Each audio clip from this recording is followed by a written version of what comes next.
Hi అండి, నమస్తే. Welcome to ఉక్తా వ్లాగ్స్. వరంగల్ హంటర్ రోడ్లోని సంతోషి మాత దేవాలయంలో అమ్మవారికి కలుషాభిషేకం చేస్తున్నారండి. చాలా బాగా చేస్తున్నారు. ప్రతి సంవత్సరం మాఘశుద్ధ పౌర్ణమి రోజు ఈ కలుష అభిషేకం చేస్తారు అమ్మవారికి.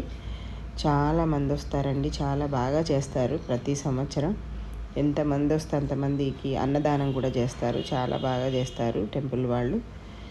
ఈరోజు ఇది కూడా మీరు చూస్తారని నేను అప్లోడ్ చేస్తున్నా. నమస్తే.